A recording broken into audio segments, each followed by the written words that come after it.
On this episode, we are on location in Burlington, Iowa at the 2020 Crop Advantage Series. We interview industry experts from Iowa State University and hear their take on what's coming for production year 2020. Welcome to Cup of Joe, Season 2, Episode 23. We actually have a very special episode for you guys today. We are live in Burlington at the 2020 Crop Advantage Series that is sponsored by Merschman Seeds, the National Corn Growers Association, and Iowa State University. So we are going to interview the keynote speakers and go over some of the very important things that they have to share for the 2020 crop growing season. One of the first speakers that we had today at the 2020 Crop Advantage Series was Mark Licht. Is it Dr. Mark Licht? Yep.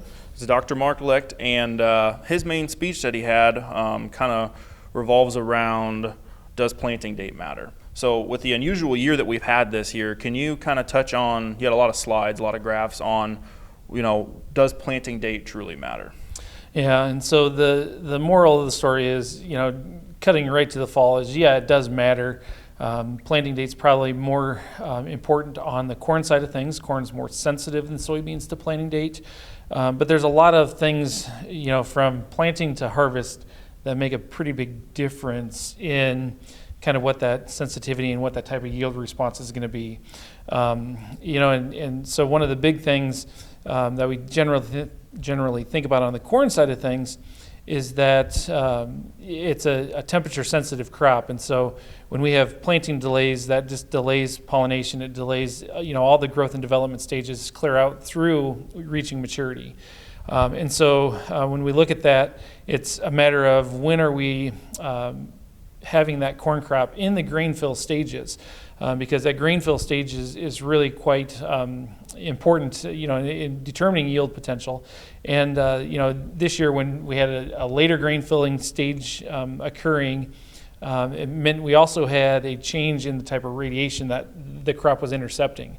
And so when we think about it, it wasn't just that we had less radiation. Obviously, we know that when we have cloudy weather because of rain, that affects the quantity of radiation.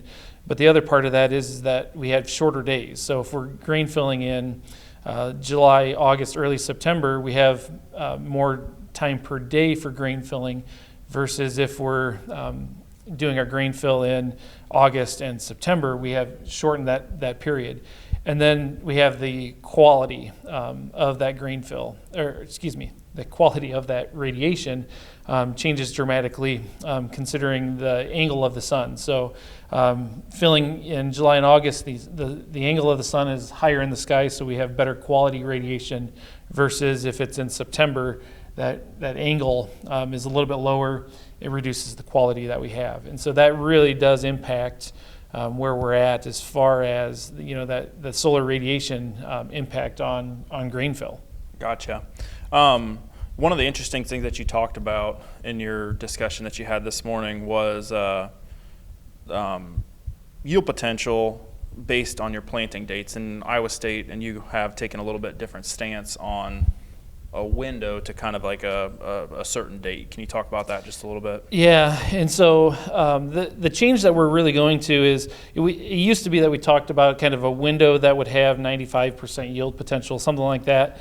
And the shift is more now toward, when do we start seeing yield loss occurring?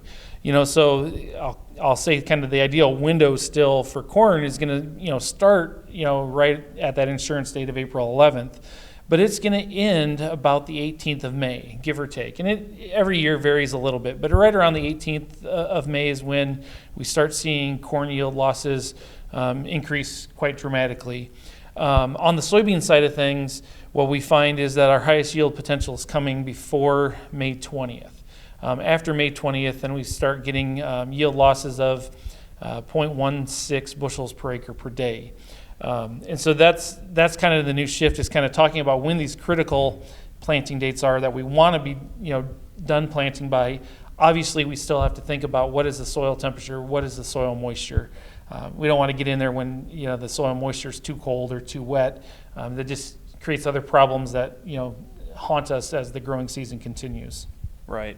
You also had some interesting things to talk about with 20-inch rows versus 30. What is your data showing us on 20 versus 30-inch row planted corn? Yeah, so we took some data, and I qualified this because I think it does make a difference to some degree, as most of this data was collected north of Interstate 80. And that data set would suggest that 20-inch rows, about 50% of the time, was higher yielding than 30-inch rows. And then there's another 50% where there was no yield differences. Okay, so what that really tells me is that we can switch to 20-inch rows. It's not going to hurt us yield-wise, but we may or may not get a yield response to it. Now, the qualification that I gave with that data being collected north of 80 is because if we get south of 80, my confidence in it becomes a little less. And that's just because as I've looked at row spacing data from the Dakotas and Minnesota, they would have even more confidence than I do as far as the benefit of 20-inch rows, in their states. But then if I look at Kansas, Missouri data, they don't show the benefits of 20-inch rows nearly as much. And so I think there is some latitude differences that are going on with that response to narrowing rows on corn. The interesting thing with our data set is when we did have a positive response to 20-inch rows, it tended to be when we had yield levels of greater than 250 bushels per acre. So, if we use, some of those keys, we might be able to hedge our bet, lower some risk with a movement from, 30-inch to 20-inch rows. That's very, very helpful, especially we have listeners, north of Interstate 80 and around the area, and I think we're seeing kind of a shift that direction towards 20-inch rows in those areas, especially with, Stein corn has had such an impact or such a push towards narrow row spacing, and I think that's very valuable for a lot of our listeners. Yeah. So the last thing that I wanted to kind of talk to you about just a little bit was variable rating corn for plant population. Yeah, so I've generally not been, I'll say, 100% supportive of variable rate on corn, just because it's hard to show some of the agronomic benefits that we want from it. I've got some recent data that is maybe helping us understand it a little bit better. Now, if we could get the weather forecaster to help us, then I could give you with a lot more certainty. But the challenge that we have is that there's a lot. We know that there's seeding rate response, in corn yield. The issue that we have is, are there soil properties or topographic indicators that we can use to help us do the variable rate seeding methodologies better, or do we just go by past productivity? An earlier project that I had, past productivity is a good indicator if we have known weather conditions. There's certain soil properties, and usually the soil properties come back to relating to plant available water that can help us. But again, it is dependent on, is it a wet year or is it a dry year? Does the rain come in during planting season, or does the rain come in July and August? So that makes a difference on how that variable rate methodology works out. We have a new project that we're looking at, and preliminarily, we've been using a topographic wetness index, as well as a corn suitability rating methodology and a past productivity methodology. When we look at corn yields, across the field, we're not changing the overall yield potential. It's roughly the same. But when we look at the return to seed, so in other words, accounting for the cost of the seeds, accounting for the revenue from the grain, what we find is that with the topographic wetness index, we're able to maybe save a little bit of money on the seed costs, or at least get better returns on an individual seed cost, but it's not necessarily changing our overall yield level of the field. Right. So that's be one more of those ways that as the research continues to progress, that guys can continue to pull back on their investments on pieces of dirt or pieces of portions of their fields that are less productive, right? Yeah, that's what you're exactly. getting at. Yep. Perfect. Well, some of this information is found in one of your new publications. You can just touch on that for a minute. Yeah. So we've been working with some planting date maturity trials over the last several years, and we finally got all that wrapped up last spring. Got a new corn planting publication that's freshly out here in the last couple weeks. It's available on the ISU Extension store. It highlights the main changes within that publication are highlighting the planting date, maturity selection, criteria that we really were able to hone into with that research trial. And there was a lot of questions on that this year for sure, wasn't there, with the late planting that we had? Yeah, exactly. And late planting, it's always a balancing act because we have to balance what productivity is, but then we have to manage risk as well. And so the easy thing is once we get into late planting is to shorten up the maturity. I can almost guarantee that's going to result in a lower yield potential. The challenge is what's that fall frost going to look like? If we have a great fall, then we need to stay with those long maturities or those well-adapted maturities. If we get an early frost like we did in 2019, all bets are off. Right. Well, I appreciate your time and answering some of our questions and kind of going over a summary of what you talked about today. We look forward to watching you in the future, and I appreciate your time, sir. Yeah, thanks for having me. Hi, I'm Lynn Williams, Area 17 Sales Manager for Mershman Seeds. I'm here today with Chad Hart from Iowa State, and we're going to discuss some questions that we had and follow up on your talk today. So just a little bit going back to what you were talking about with China and U.S. relations, with them getting back on the board, what does that help stimulate the global economy, or are we going to need some other factor to help kind of move us forward on the global scale? That can help stimulate the global economy, but we're probably going to need more. When you think about this trade dispute that we've had with China, it's really done significant damage to the global economy.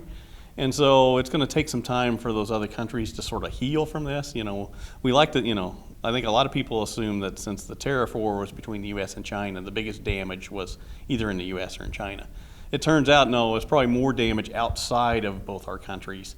And that is really a concern as we're looking forward into 2020. And that, as you say, China's sort of coming back into the marketplace and they're buying. Right now, what we're seeing, though, is as China walks in the front door, we're seeing other countries, other customers walking out the back door because their economies are just too bad a shape. And we'll stay on China here just a little bit. So with them getting back to the table, is their production or their usage as far as soybeans is concerned, are we looking at them using that for themselves as humans, or do we need something to help out with African swine fever to help get their numbers up on the export market? Well, I think right now when you're looking, the expectation is they probably won't use as many soybeans as they have in the past.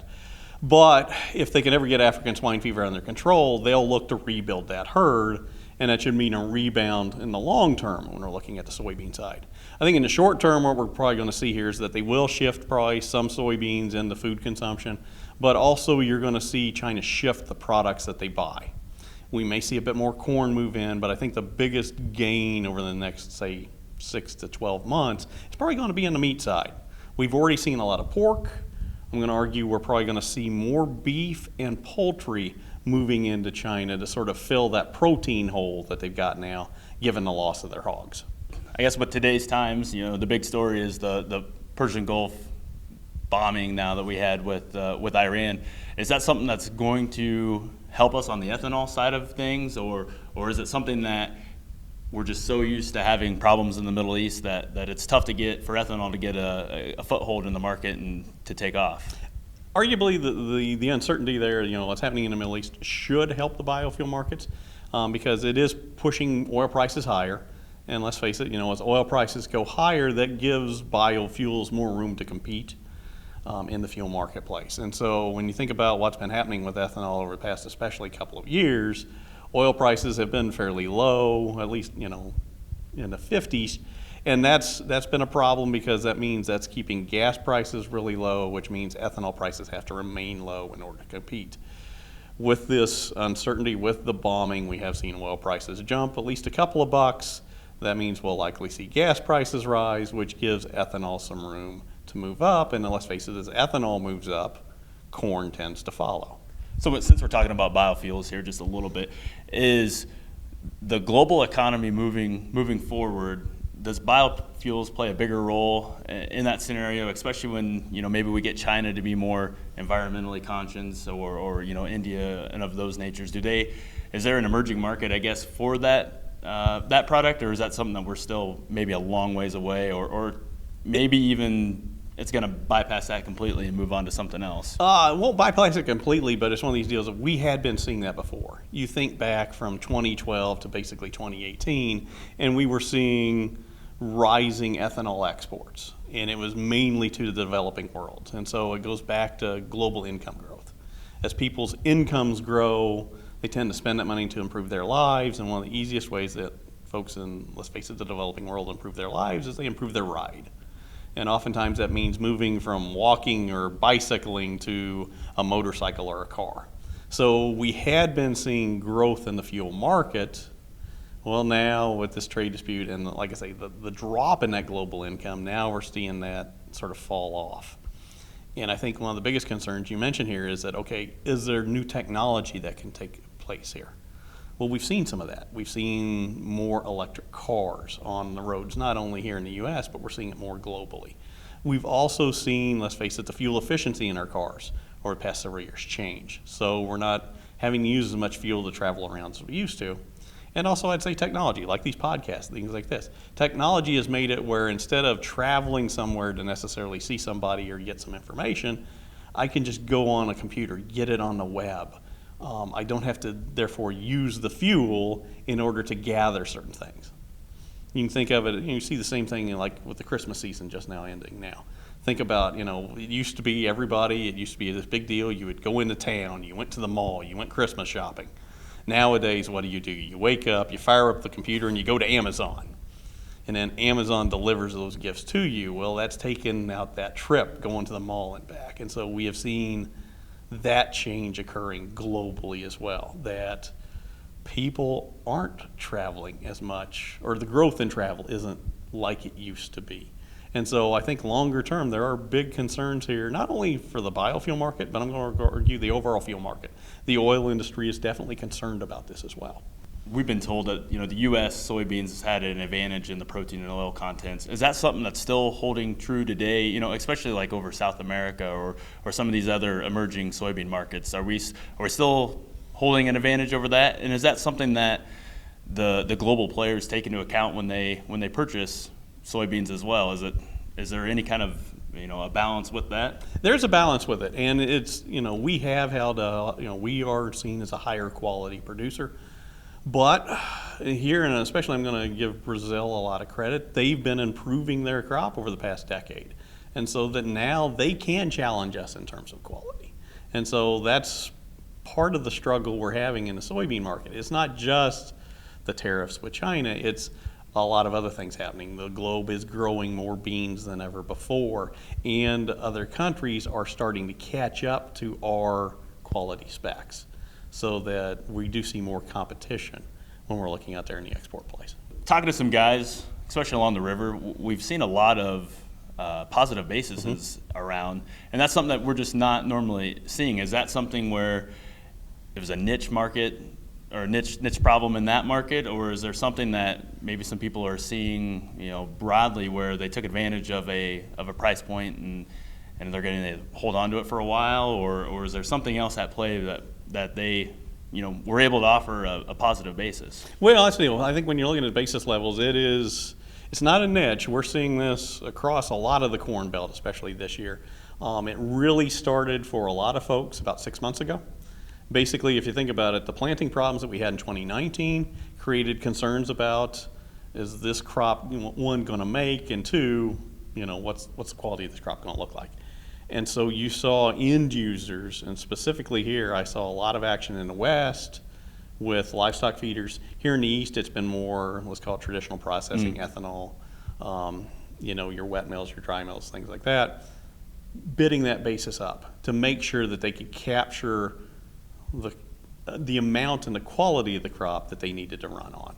And so that's why we've seen this strength in basis over the past 6 months, and while it's likely going to continue as we look out for at least the next 6 months, because let's face it, the crop is coming in a little bit lighter yield than USDA originally projected, but definitely we know that those quality concerns are still out there.